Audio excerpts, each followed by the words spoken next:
한글로 읽고 그다음 영어로 읽고 이렇게 하겠습니다. 같이 읽겠습니다. 시작. 모든 성경은 하나님의 영감으로 된 것으로서 교훈과 책망과 바르게 함과 의로 교육하기에 유익합니다. 성경은 하나님의 사람을 유능하게 하고 그에게 온갖 선한 일을 할 수 있게 하는 것입니다. 시작. All scripture is God-breathed and is useful for teaching, rebuking, correcting, and training in righteousness, so that the man of God may be thoroughly equipped for every good work. 설교란 무엇인가? 그래서 주변 주제를 가지고 말씀을 전할 건데요. 5가지 있는 것 중에서 긴 공간은 다 모든이라고 보면 될 것 같습니다. 성경이 모든 말씀을 말합니다. 그래서 하나님의 영광으로 된 모든 성경이 우리들을 바른 일로 하고 구비시키는 데 유익하다고 말을 합니다. 성경은 모든 말씀이 성경 모든 말씀인 것이죠. 성경 말씀에는 예수님의 말씀이라고 적혀진 복음서에 빨간 글씨도 있고 그 뒤에 가면 사도 바울이 논리적으로 체계적으로 아주 서신서들이 있습니다. 그리고 구약에 오면 창세기 같이 기승전결이 있어서 막 위기도 있고 하나님의 능력으로 해결되는 그런 스토리도 있습니다. 그러나 거기만 있는 것이 아니에요.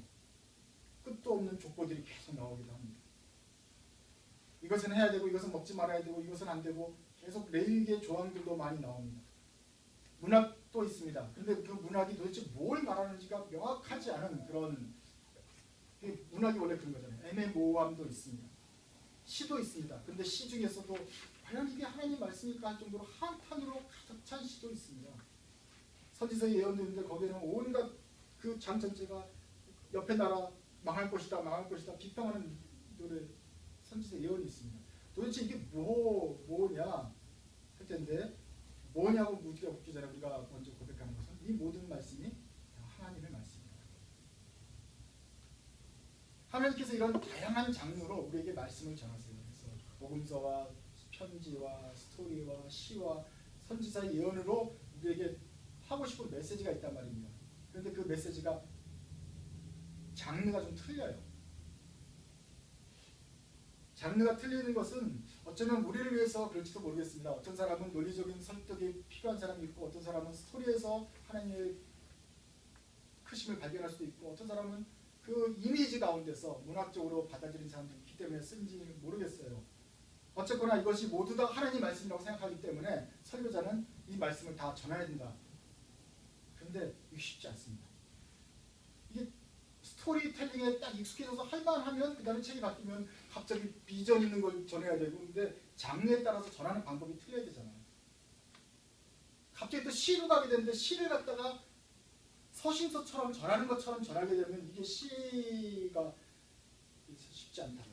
논리적이지 않은 시를 가지고 시를 논리적으로 전해야 되지 않아요. 그래서 설교자가 자세가 틀려져 있습니다. 그래서 한 주간 동안 또 시로 좀 돌아가야 되는 그 작업이 제 안에서 이루어져야 되는데 이것은 저만 힘드냐? 여러분도 힘든 것이죠. 그렇죠? 갑자기 웬 시 이야기며 아가서 이야기 왜 나오는 거냐면 그 보통 때 듣는 태도와는 다르게 성경을 봐야 되기 때문에 우리 모두가 장르에 맞게 듣는 귀를 열어야 되는 어려움이 있습니다. 그런데 하나님께서 그런 다양한 장르에 따라 주셨기 때문에 우리가 기꺼이 우리 자세를 바꿔가면서 듣습니다. 아마 어떻게 하면 이 모든 장르를 다 그 적절한 방법에 따라서 잘 전할 수 있을까가 저의 설교자로서의 평생의 작업이라고 생각합니다.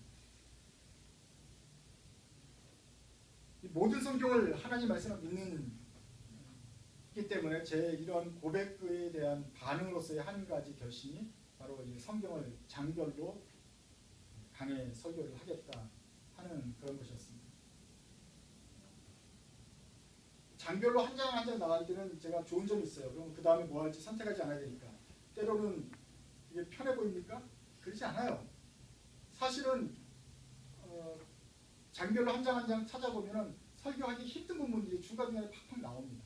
그런데 그것을 보통 스킵하지 않고 넘어가려고 하니 힘든데 그 이상하게 생각되는 본문 그래서 웬만하면 그냥 주일날 다루지 않았으면 생각 좋겠다 싶은 본문도 모든 성경이고 하나님께서 우리에게 필요하다고 주셨기 때문에 그것을 피하지 않고 넘어가는 것이 설교자의 딜리버리맨의 바른 자세겠다 생각해서 전하는 것입니다.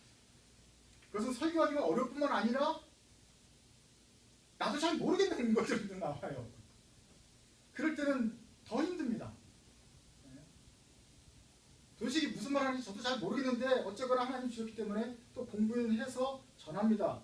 아마 또 10년쯤 지나면 그게 원래는 그런 말이었다라고 말할지도 모르겠어요. 어쨌거나 나름대로 가진 것에 대해서 자료를 가지고 최선을 다해서 우리 수준에 맞게 공부를 해서 같이 나누는 것입니다.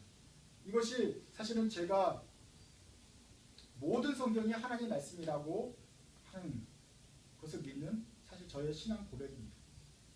그러지 않으면 우리에게 좀 필요하겠다, 혹은 내가 전하고 싶겠다, 아니면 이번 주에 좀 내가 좀 가슴이 뭉클한 성경 구절을 가지고 전하기가 쉽겠죠. 일주일에 한 번밖에 안 모이니까 우리가 그런 구절을 가지면 여러분들이 임팩트가 있는 성경 구절이 나올 텐데, 그래서 날마다 좀 감동적이고 또 그냥 성경 구절 읽기만 해도 참 하나님 우리 함께 가시고 약속을 들어줄 것 같은 그런 성경 구절을 중심으로 설교하면 참 좋겠지만, 그렇지만 그러지 않은 다른 성경 구절도 하나님 말씀이기 때문에 이것을 우리 평생에 다른 것이 다뤄야 되기 때문에 제가 그 십자가를 지고 있습니다. 만약에 제게 그 아무 성경 본문에 택하라고 한다고 한다면 다른 사람과 마찬가지로 우리의 선택하는 본문은 굉장히 제한될 것입니다. 그러나 그러지 않고 우리가 가지는 성경에 듣는 그 주파수를 한번 넓혀보자, 모든 말씀을 다 들어보자 하는 작정입니다.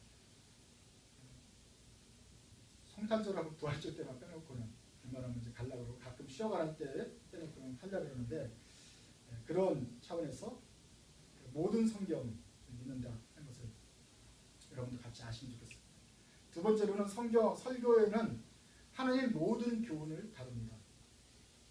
그 성경에는 아이디어들이 있는데 그 메인 메시지가 있을 거 아닙니까? 그런데 하나님이 주신 모든 메시지를 다뤄야 된다. 이것이 바른 설교자의 자세고 그걸 전하는 게 설교다. 모든 메시지의 반대말은 무엇입니까? 그 중에서 내가 전하고 싶고 우리가 받고 싶은 메시지만 택해서 듣는 것입니다. 그것은 위로 설교입니다. 위로받고 감동시켜주고 우리를 힘을 얻게 해주는 위로 설교. 이런 말이 있었어요. 교회들 사이에, 목회들 사이에, 특히 이민 목회는 설교를 위로 설교를 주로 해야 된다. 힘을 주고, 여러분 오늘도 힘을 내셔서 하여간 이 참 어려운 이민 상해의 불체자의 그 삶을 극복해 나갑시다. 우리 아이들을 바라보면서 하여간 힘을 냅시다. 그랬거든요. 그러다 보니까 나중에 이 이민 사회의 그 설교들이 좋게 보였는지 아니면 한국도 더 힘들었는지 그것이 한국에도 유행이 됐어요. 한국도 요새는 힘을 주고 위로를 시켜주고 뭔가 희망을 보여주는 설교를 뽑고 그것을 듣기를 좋아합니다. 성경 전체의 메시지가 다 위로죠. 하나님. 하이델베르 요름가 첫 번째도 너의 위로가 뭐냐? 그렇죠. 그래서 예수 그리스도를 통한 구원이 우리에게 위로가 된다. 그것은 공통 주제입니다. 그러나 하나님의 본문 말씀을 살펴볼 때 그 본문 매 본문마다 그 위로가 나오느냐? 그것은 아닙니다. 위로와 소망, 힘을 주는 설교만이 하나님의 모든 말씀이냐 하는 것이죠. 만약에 모든 성경 구절이 하나님의 위로가 될 것이라는 말씀으로 성경을 딱 펴게 되면 우리는 거기서 나에게 위로가 되는 말씀만 찾으려고 하는 그런 오류를 범하게 될 것입니다. 회개하라 그러는데 저기서 어떤 위로가 나에게 힘이 될 것인가를 생각해서 나에게 아전인수적으로 해석하려는 그런 위험을 될 것이라는 말입니다. 과연 2015년도 이 시점에 우리 4,500여 개 북미주 한인교회가 또 5만 개가 넘는다는 한국에 있는 한국교회가 들어야 될 설교가, 그 메시지가 위로와 격려뿐이겠습니까? 미국 대사가 다쳤다고 해서 그 앞에서 춤추는 것을 여러분 보셨을 것입니다. 그러한 것을 보고 우리 그리스도인들 마음이 낙담하고 속상한데 하나님도 거기에 대해서 위로하고 격려하시겠습니까? 회개하고 정신 차려라고 하나님 말씀을 전하실 텐데 설교자들은 거기에 또 위로를 전한다. 이것이 지금 우리의 악순환이 되고 있는 거 아닙니까?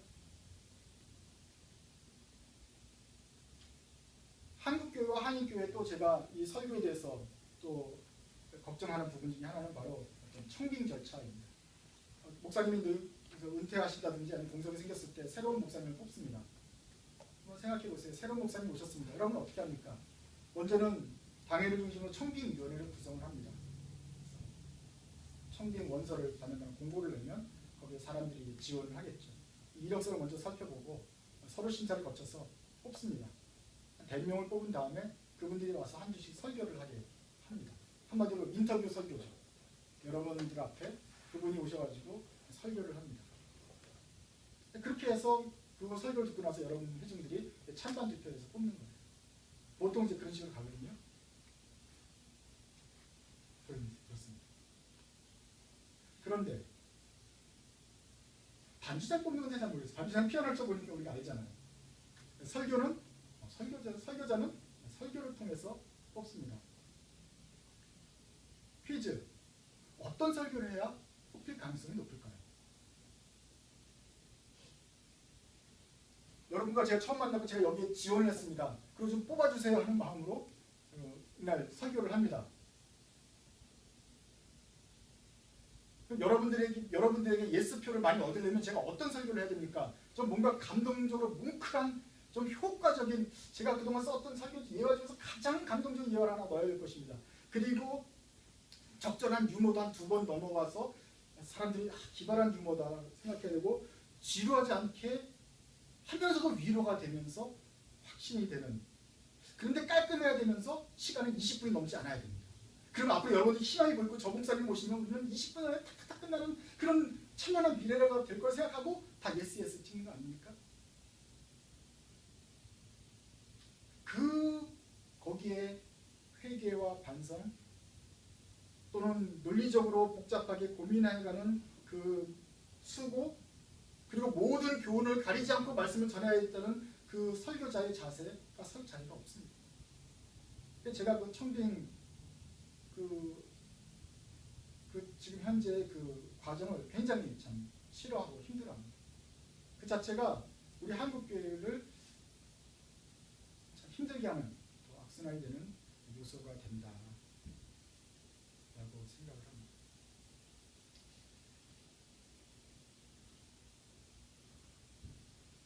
한국 교회가 소망이 있으려면 그리고 한인 교회의 강당이 다시 새롭게 살아나려면 모든 교훈을 하나님 말씀으로 듣고 모든 교훈을 기꺼이 받으려는 태도가 되어 있어야 설교자도 그 모든 말씀을 전하고 그렇게 해서 우리가 살아나게 된다는 것입니다.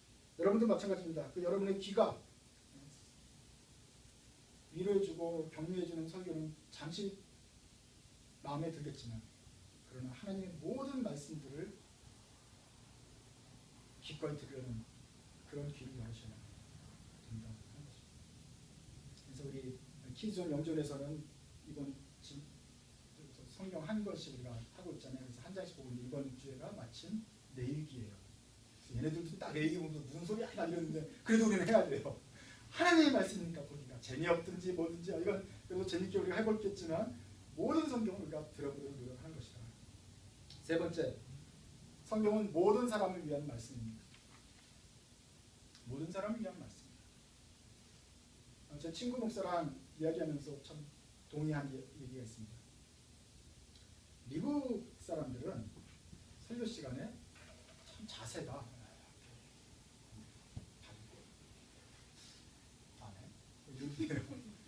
얘기는 여유도 있는 것 같기도 하지만 뭐 그런데요. 한국 사람들은 간절한 자세를 벌써 자세를 좀 앞으로 생각해서 오늘 나에게 주시는 그 말씀은 무엇인가 하면서 간절함으로 받으려고 예배에 나오더라고요. 간절하다는 측면에서는 참 좋지만 어떤 면에서는 뭐랄까요? 너무 예배드리는 자세가 절박하다? 예배드릴 때 그 말씀을 들을 때 하나님 말씀은 무엇일까 무슨 말씀을 들려주신지가 아니라 오늘 내게 첫 말씀을 주셔야 되는데 이미 받고 싶은 마음이 있어요. 들려주셔야 되는데 절박한 심정으로 이렇게 와서 있어요.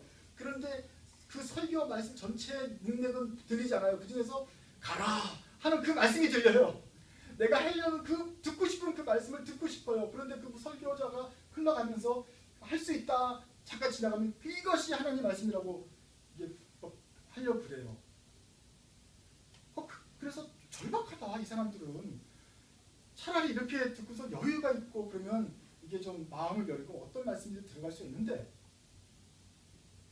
성도들의 눈빛을 보면 듣고 싶은 말이 딱 보이는 거예요. 제발 그 말씀을 해주시기를. 이러한 스트레스가 보인다. 그런 열망이 보이고, 그러면서 그런 절박한 심정을 보기 때문에 설교자도 그거에 맞춰서 하다 보니까 이렇게 위로 설교해야 되는 이런 일색이 나오는 게 아니냐 이런 얘기를 했습니다.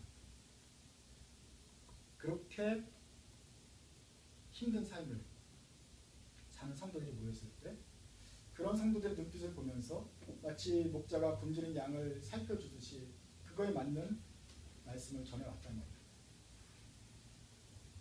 사탕수수밭에서 최초의 이민자들이 그 힘든 환경 속에서도 교회를 세우면서 그 하나님의 위로를 말씀을 들으면서 소망을 가지면서 한 해 한 해 버텨온 게 벌써 120년이 되었습니다. 그런데 120년 동안 위로의 말씀을 전했습니다. 그 위로의 말씀만 들은 한인교회의 현상이 지금 이 모습입니다. 신의도 없고 약속을 헌신짝같이 저버리고 교회 안에 알력이 있고 교회 안에도 알력이 있으며 그 안에 알력이 있는 것을 이제는 그냥 너무나 당연히 여겨버리는 그런 모습이 되어버렸어요. 이게 마치 하나님의 말씀으로 교훈을 받았다고 하지만 할머니 손에 이끌려서 큰 아기 같습니다. 그래서 뭐든지 오냐 해가지고 나중에는 버릇이 없게 된 것처럼 응석바지가 된 것처럼 그렇게 되어버리지 않았습니까?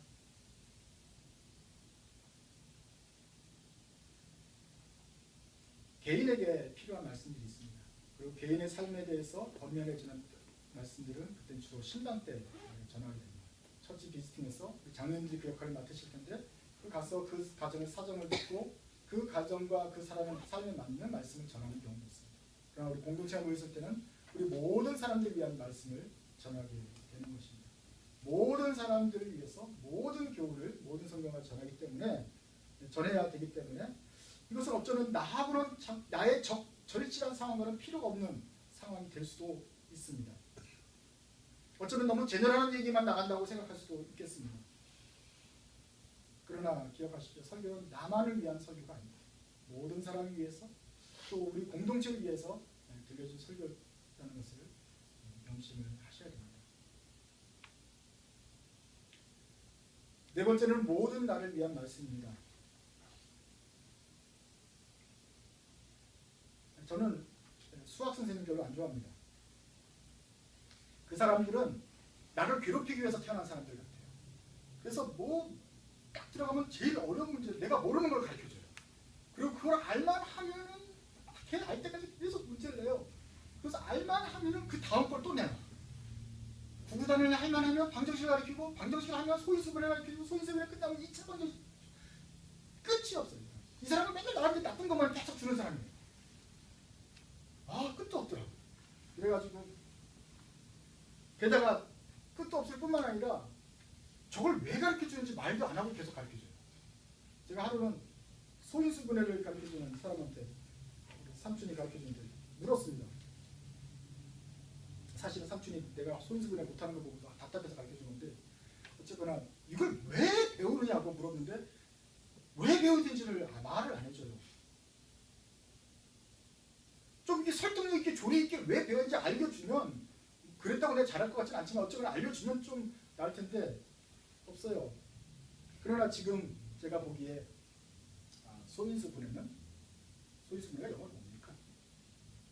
어쩌거나 그것은 우리 수학을 배우는데 기본 과정이다. 그건 중학교에서는 그 정도 나온 애들은 기본적으로 알아야 그 다음 단계를 간다고 제가 생각하고 있습니다. 마찬가지로 2차 방정식도 필요하고 미분 적분도 싫지만 필요하다. 그래야 고등학교 과정까지는 마칠 수가 있다. 그래야 우리 인류에 정말 필요한 뭔가 나올 수 있다라고 생각을 합니다. 그래서 우리 아이들이 그런 것까지 다 배우는 것을 제가 적극적으로 지지합니다. 나는 싫었지만, 이유도 없이 싫었지만, 그리고 왜 배우는지 내 인생에 아무짝에도 쓸모 없었고 사실은 지금도 별 필요가 없지만 언젠가는 누군가를 위해서는 필요하겠구나라고 이제 차츰 알게 되었는데, 하나님 말씀도 이제 그렇다. 모든 나를 위한 말씀이에요. 지금은 필요가 없을지 몰라도 이게 뜻이 있어서 주는 것이다. 성경 말씀을 우리가 매일의 양식이라고 말합니다. 하늘로서 내려오는 만나. 그런데 거기에는 만나는 성경 말씀과 같은 면도 있고 다른 면도 있습니다. 광야에서 만나처럼 내리는 것처럼, 예수님이 오시는 것처럼 이렇게 하늘의 나의 데일리 브레드가 성경 말씀을 통해서 온다, 힘을 얻는다. 그런 것은 맞습니다. 다른 점은 만나는 쌓아놓고 하루가 지나면 다 썩어서 냄새나고 벌레가 핍니다. 근데 우리가 받는 만한 하나님의 말씀은 영원한 말씀이라서 이것은 쌓아둬도 벌레가 꿰지 않는 것입니다. 보통 우리가 큐티 그러면 오늘 하루 딱 요거 듣고 나서 요 말씀 가지고 하루를 근근히 버텨내다가 그 다음에는 그 다음 장 보고서 여기서 말씀을 얻고 이렇게 하니까 우리가 힘이 드는 거예요. 우리가 말씀을 거의 인스턴트 식품처럼 그렇게 생각하는 것입니다. 그런데 이 말씀이 오늘만을 위해서 준 말씀이냐, 오늘 하루치 분량만 위해서 준 말씀이냐. 그런 식으로 생각하다 보니까 우리가 대학교 때 큐티 본문이 예레미야였어요. 그래서 뭐 회개해라 해서 한 달 동안 고생했는데 그 다음 달 큐티 본문이 또 예레미야 2야. 예레미야 길잖아요. 한 달에 안 끝나죠. 또 그때 모든 사람들이 큐티를 다 반복했어요. 나하고 상관이 없는 거예요. 이건 그 한참 빛나고 꽃피는 이 봄날 대학생 시절에 왜 예레미야를 보면서 회개를 2달 내내 해도 재미가 없죠. 이게 우리하고 연결된다고 보기 때문에 지금 나한테 주는 말씀이라고 너무 이렇게 오늘 위한 말씀이라고 생각했기 때문에. 근데 그때는 몰랐어요. 이렇게 그 예레미야 선지자의 말씀이 우리의 삶에 이렇게 적절하게 적용됐죠. 30년 지나고 보니까 이 선지자의 말씀이 오늘날 삶과 오늘 교회의 삶과 얼마나 적절하게 연결됩니다. 마치 밑도 끝도 없이 구구단을 외웠는데 이것이 우리 삶의 평생 기반이 되는 거죠. 소인수분해와 2차 방정식이 어쨌거나 우리가 지금까지 오게 되는데 큰 밑거름이 되었던 것처럼 이유는 모르고 할지는 모르겠지만 이것이 하나님 말씀으로 뜻이 있어서 준 것이라는 것을 우리가 들어야 됩니다. 그래서 오늘날 내게 필요한 말씀을 내가 선택해서 듣지 말고 모든 날을 위한 하나님 말씀을 듣자. 이것이 어느 날 필요한지 물어도 별로 대답을 하지 않겠지만 언젠가 필요한 말씀이 될 거니 하면서 그것을 들어야 된다.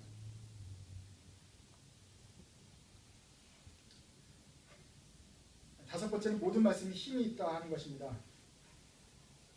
히브리서 4장 12절에 보면 그 주문 맨 밑에 있죠? 한번 우리 한글로 한번 읽어보겠습니다. 한글 말고 영어로 우리 같이 한번 읽겠습니다. 히브리서 4:12 준비하셨습니까? 학생들? 맨 밑에 히브리서 4:12 영어로 읽습니다. For the word 시작. For the word of God is living and alive, sharper than any double-edged sword. It penetrates even to dividing soul and spirit, joints and marrow. It judges the thoughts and attitudes of the heart. 글자가 아닙니다. 이 문장이 아니라 하나님의 말씀은 살아있는 능력이다. 그래서 이것이 가면서 우리를 다 변화시킨다. 심지어는 레위기의 그 율법 조항도 족보들도 이것이 하나님의 말씀이라면 능력이 있어서 우리를 변화시킬 것이다. 이것이 그 자체가 하나님의 말씀입니다. 스가랴서 한번 읽어볼까요? 스가랴서 4장에는 바로 이러한 하나님의 말씀이 어떻게 전달되는지 어떠한 능력을 갖는지 보여줍니다. 4장 1절부터 6절까지 한번 읽겠습니다. 영국이와 영어로 읽을게요. Then the angel who talked with me returned and woke me up, like someone awakened from sleep. He asked me, "What do you see?" I answered, "I see a solid gold lampstand with a bowl at the top and 7 lamps on it, with 7 channels to the lamps. Also there are 2 olive trees by it, one on the right of the bowl and the other on its left. I asked the angel who talked with me, "What are these, my lord?" He answered, "Do you not know what these are?" "No, my lord," I replied. So he said to me, "This is the word of the Lord to Zerubbabel, not by might, nor by power, but by my Spirit, says the Lord Almighty." 스가랴가 본 환상은 나무가 2나무가 있습니다. 감람나무입니다. 올리브 나무가 2그루가 있습니다. 그리고 그 앞에 메노나가 있습니다. 이 7등대 촛불이 있습니다. 촛불은 불이 켜져야 되는 거 아닙니까? 불이 켜지는데 거기에 이 기름을 담는 접시가 있습니다. 이 접시에 기름이 공급이 돼야 되는데 누가 가서 떠오르는 것이 아니라 자동적으로 오토매티컬리 이 가지에서 파이프라인이 닿아가지고 기름에 떨어집니다. 감람나무에서 기름이 나오면서 이 기름들이 이 7등대를 불을 밝힙니다. 이게 뭡니까?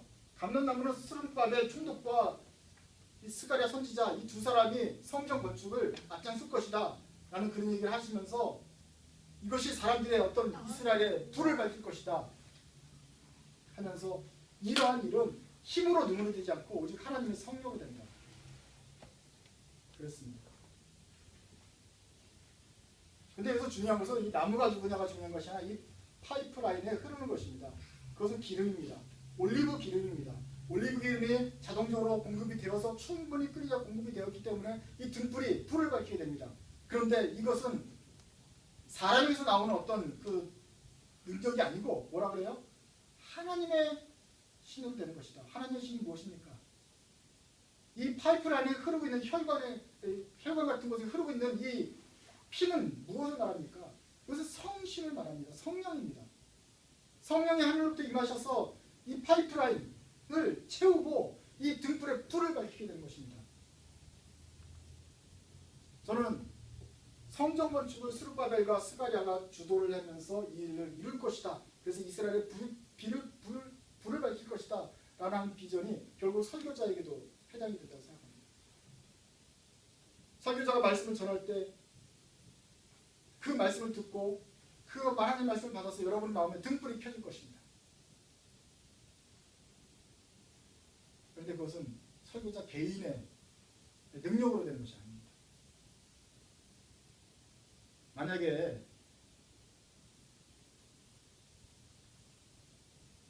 아니라 여러분 우리의 삶에서 그 하나님의 말씀을 들었던 그런 경험들이 있지 않습니까? 어떤 설교 시간에 야 진짜 이거는 하나님께서 하신 말씀이다. 나에게 막 쾅 내려치는 그런 천둥 같은 그런 소리였구나. 아 이 말씀을 통해서 내가 변화되었다라는 그런 경험들이 있지 않습니까? 그런 경험들이 있다면 그것이 언제였고 어떤 목사님을 통해서 말한 설교였습니까? 어떤 설교였습니까? 다시 한번 그 설교문을 찾아가지고 여러분 읽으면 그때와 같은 똑같은 충격을 받을 수 있습니까? 똑같이 마음에 번뜩이는 그런 역사가 일어날 것 같습니까? 그때는 그 말씀에 대해서 크게 감동이 되는데 지금 읽어보면 지각이 될지 몰라요. 만약에 이 말씀 자체, 설교문에서 나온 제안하는 워딩 자체에 능력이 있다고 한다면 그것이 굉장히 논리적이고 설득력이 있어서 굉장히 참 좋은 걸 한다면 우리는 제가 설교를 만들 필요가 없죠. 조나단 에드워드의 설교를 여기서 낭독하면 됩니다. 스펄전의 설교, 목사님의 설교를 제가 낭독해서 그 능력이 여러분들 다시 한번 리바이벌 되든지 아니면 녹음기를 틀어놓으면 되는 것이죠. 그러나 하나님의 말씀은 그 어떤 발견가의 설교문에 있는 것이 아니라면 그 설교문이 어느 순간에는 굉장히 많은 사람들을 복음 변화시켰고 좋았지만 오늘날에는 읽어도 변화되지 않는 이유가 무엇입니까? 그것은 하나님이 이 사람의 말로 변하신 것이 아니고 이 사람의 설교 문장으로 변하신 것이 아니고 하나님의 성령으로 변하신 것이다. 하나님의 힘으로 하는 것이다. 그래서 여기는 나무는 사실은 도구에 불과합니다. 도구가 파이프를 통해 가지고 불을 일으키는데 제일 중요한 건 이 파이프를 타고 들은 성령의 능력 아닙니까? 마찬가지로 저나 여러분이 다 하나님의 도구입니다. 여기서 불을 밝히는 것도 등장이 되는 것도 여러분이고 제가 공급하는 것도 뭐 제가 설교를 하지만 제게 공이 돌아가지 않습니다. 근데 여기에 파이프라인이 있습니다. 이 파이프라인에 성령께서 임하셔서 파이프라인을 두시면 이게 문맥에 맞지 않은 본문에서도 어느새 갑자기 내 마음이 뜨거워지고 거기서 하나님 말씀을 듣고 내 마음이 변화되고 역사가 일어나는 것입니다. 옛날 목사님들 중에는 공부를 많이 하지 않았어요. 그리고 논리도 없어요. 지금 들어보면 이건 이 삼천포를 많이 빠지는 설교예요. 그런데 거기서 우리가 변화됐다는 거예요. 왜냐하면 하나님의 설교자를 입만 열었고 그 가운데 성령의 기름을 부어서 역사하셨기 때문에 그렇습니다. 이것은 마치 성전 건축처럼 우리 마음속에 성전이 지어지는 일을 사람이 한 것이 아니라 하나님의 성령으로 가능하게 하셨다 하는 것 같습니다. 마침 그 능력이 마침 그 순간에 마침 딱 나의 삶에 들려지는 그 말씀으로 마침 내 수준에 딱 적당한 그 음성으로 그 다음 단계로 나아갈 수 있도록 격려하시고 마침 그 사람의 설교자의 입을 통해서 마침 그 자리에 적절한 설교 본문을 통해 가지고 나에게 오셨을 때 내 속에서 등불이 켜졌습니다.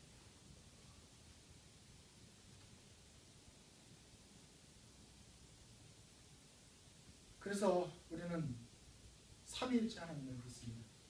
우리가 예배하는 성부, 성자, 성령 하나님 중에서 성령 하나님을 또 기대합니다. 그분은 우리에게 말씀하실 것입니다. 하나님의 메시지를 가지고 예수님께서 삶으로 보이셨던 그 삶을 성령님께서 이 시간에 전달하시는 것입니다. 우리는 설교자는 이 능력을 믿고 말씀을 전합니다. 제가 이 어눌하게 설교를 하고 앞뒤가 맞지 않다 할지라도 하나님 말씀을 담대히 들고 서면 성령께서 말씀하실 것이라는 믿음이 있습니다. 여러분도 앉아서 설교를 들을 때 이런 믿음을 가지고 들으셔야 됩니다. 어떠한 세련된 입으로 말하는 사람이 아니라 하나님 말씀을 모든 말씀을 전할 때에는 그 가운데 살아계신 우리 하나님이 성령이 우리 귀에 들려주실 것이다 라는 믿음이 있어야 됩니다. 이것이 우리가 가지는 담대함이고 믿음입니다. 그리고 이것이 우리 모든 사람들에게 하나님 말씀을 들려주시겠다는 하나님의 약속의 말씀입니다. 이 약속이 살아있는 말씀이 양날 칼처럼 날카로워서 우리의 속을 꿰뚫고 혼과 영과 관절과 골수를 갈라놓으며 하나님 마음의 품은 생각들을 우리 마음의 품은 생각과 의도를 밝혀내는 능력의 말씀이 되는 것입니다. 오늘 기도하기는 오늘도 성령님께서 우리 안에 오시고 우리 속에 역사하셔서 우리 마음속에 진리의 등불을 밝혀주옵소서. 오늘도 저희가 성령님의 조명하심 밝혀주심을 기대합니다. 그 능력을 부어주옵소서. 기도하는 것입니다. 다 같이 일어나셔서 찬송가 B56 하나님은 우리의 찬송하시면서 우리 하나님께서 날마다 주시는 은혜들을 찬송하시며 기대하시기 바랍니다.